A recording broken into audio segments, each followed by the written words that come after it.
Cuando la persona jurídica se constituye como tal, puede ser una IRL, puede ser una SAC, puede ser una SRL, necesita de un representante legal. Eso lo tenemos clarísimo. ¿Por qué necesita de un representante legal?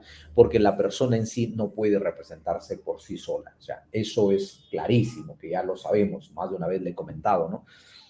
Ya, pero luego de ello se desprende justamente el análisis. ¿Cómo es que esa persona que tiene poder de decisión dentro de la empresa, que probablemente podría ser socio o no podría ser socio? Porque muchas personas dicen, entonces el socio el que tiene la mayor acción que sea el gerente.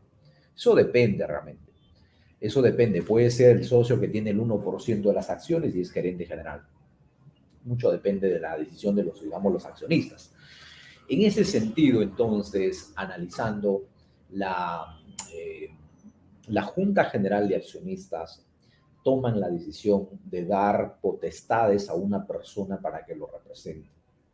Le ceden, obviamente, de esa responsabilidad, de esas facultades para que pueda ejercer en cualquier institución. Ese es un mecanismo muy interesante, ¿no? Porque no es como una persona normal que le contrata, le dice, bueno, te voy a contratar para tal puesto. No, no, aquí es quien le da la confianza son los accionistas. Así como le dan la confianza, le pueden quitar la confianza realmente. Entonces, ahí nace digamos, la importancia de la figura del representante legal de las personas jurídicas. Si esto es así, entonces, que ya sabemos societariamente tiene ese, digámoslo, poder de decisión dentro de la empresa, cerramos código tributario, justamente hablábamos de estos temas de la responsabilidad de los representantes legales, ¿no? Eh, pero nos conlleva, obviamente, a un tema tributario y a un tema laboral. En ese sentido, entonces, ¿qué podríamos decir en el ámbito laboral? Podríamos decir que es una persona que está obligado a estar en planilla. Sería un tema interesante para la discusión en este caso, ¿no? Pero vamos a revisar en esta situación que básicamente encontramos en la normativa, pues, digamos, lo laboral, ¿no? En la normativa laboral encontramos algo interesante, ¿no? Que encontramos, por ejemplo, los trabajadores de dirección. Entonces, que está regulado en materia laboral en el Decreto Supremo, la 003-97-TR, ¿no? Entonces, eso es interesante. Y justamente allí encontramos los trabajadores de dirección que básicamente podríamos definir como los gerentes generales. O sea, esta normativa que los acabo de mencionar, el Decreto Supremo, la 003-97, no es más que un tema relacionado al ámbito laboral. Ok, entonces si ya nos estamos adentrando a un terreno laboral, significa que esa persona debería estar en planilla como gerente general. Me dejo entender. Entonces, por ahí vamos analizando esta figura, porque ha desarrollado el trabajador de dirección y el trabajador de confianza. Entonces, si nosotros vamos siguiendo con ese análisis, entonces ya, a ver, entonces lo de dirección sabemos que ya son los gerentes generales, los administradores, etcétera, etcétera, porque tienen un tema naturalmente de decisión dentro de la empresa, dentro de la entidad, ¿correcto? Ya, entonces, la pregunta que nos habían hecho esta semana en varias consultorías era, a pesar que yo estoy en planilla, ¿podría emitir un recibo por honorario a la persona jurídica, o sea, a mi representada? Operativamente sí es posible, operativamente sí es posible, pero eso sería una renta de quinta categoría. Ya, en el hipotético caso que yo no esté en planilla, en el hipotético caso que yo no esté en planilla y quiera irme por la renta de cuarta categoría, ¿eso es posible realmente? ¿Qué podríamos decir en ese sentido? Y para eso hay el tema, como yo siempre he dicho, la jurisprudencia que nos ayuda, que es muy interesante analizarlo, ¿no? Desde el punto de vista básicamente pues de la realidad, ¿no? De la realidad de los hechos. Entonces, tenemos, por ejemplo, una resolución del Tribunal Fiscal, que es en materia tributaria. Ya hemos analizado el tema laboral. O el tema laboral no tenemos problema porque está diseñado básicamente la norma para tal efecto. Pero, ¿qué dice la norma en materia tributaria? Que esa es la mayor, digamos, lo podríamos decir, cuestionamiento para el gasto, ¿no? Entonces, tenemos esta resolución del Tribunal Fiscal, la 4249 de la Sala 1 del 2005.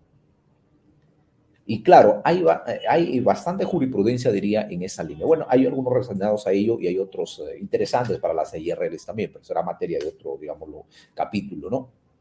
Entonces nos dice, en esta situación nos dice, eh, que asimismo indica que la señora tal presta servicios en forma independiente, eso quiere decir con recibos por honorarios, ¿no?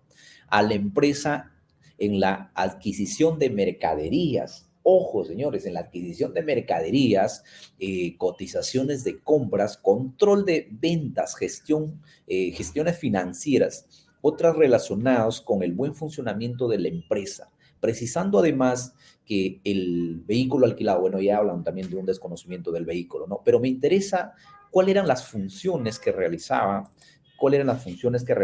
la gerente general por las cuales se emitía el recibo por honorario.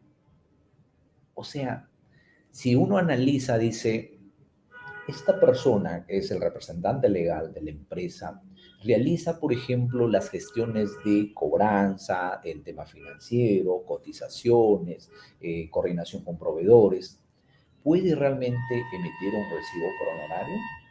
Y este recibo por honorario que sea aceptado como costo gasto en materia tributaria para efectos de poder, digámoslo, desempeñar la función que podría, no es que podría, sino que son, digámoslo, propias del gerente general, porque para eso es el gerente, ¿no? Pues el gerente general se le atribuye de tales, digámoslo, facultades, ¿no?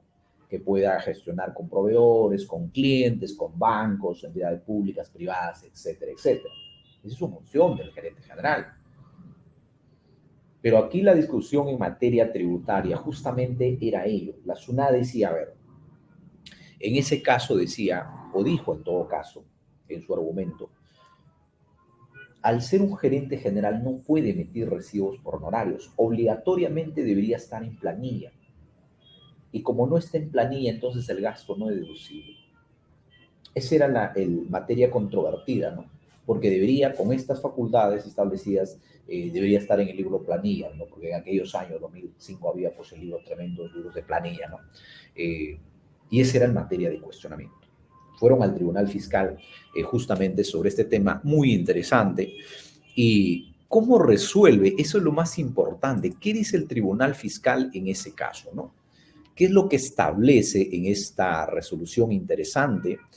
Básicamente para poder analizar y comentarles en este, digámoslo, programa cada uno de ustedes.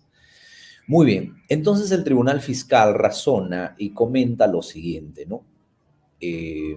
A ver, que de acuerdo a lo establecido por las resoluciones del Tribunal Fiscal, por eso les comentaba, hay jurisprudencia, la 538 de la Sala 1 del 2001 y la 507 de la Sala 1 también del 2005, las funciones, ojo señores, las funciones de dirección como es la gerencia general, no implica por sí mismo la existencia de una relación laboral.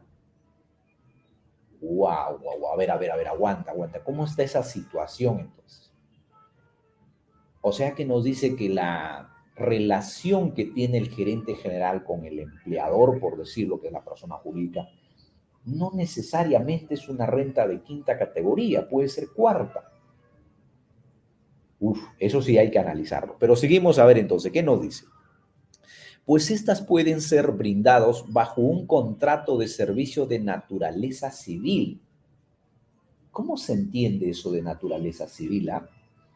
Entonces ahí hay un tema interesante para el análisis. Cuando uno analiza el marco normativo, que es el derecho laboral y el otro es el derecho civil, entonces nos dice que esto podría ser tranquilamente un locador de servicio.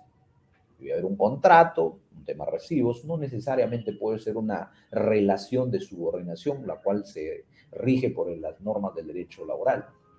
Vaya, qué interesante, ¿no? De esa forma, entonces, razona el Tribunal Fiscal en esta resolución. Seguimos.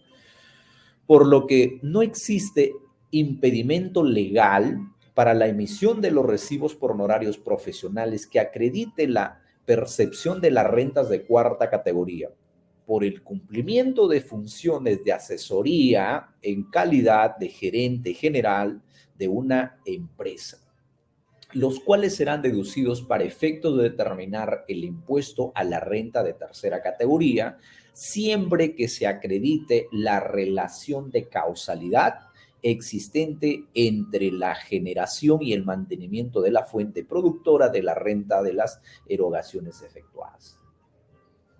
Ajá.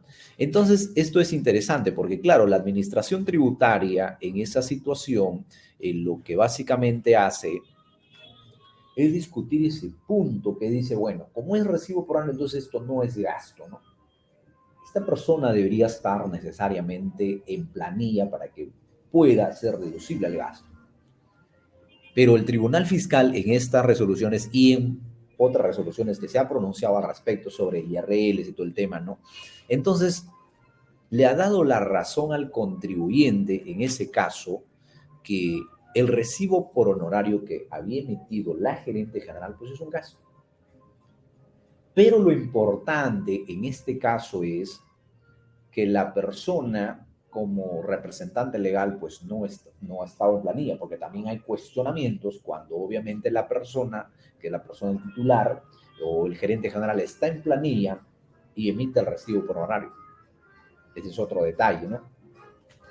En esa línea, entonces, amigos, en conclusión, para todos los amigos que nos habían preguntado, que habían entrado en asesorías por estas materias a lo largo de la semana pasada, se les comentaba estos temas, que claro, es posible realmente emitir un recibo por horario a la persona jurídica, es posible, pero se tiene que analizar, vuelvo a recalco, porque también tenemos obviamente la normativa laboral.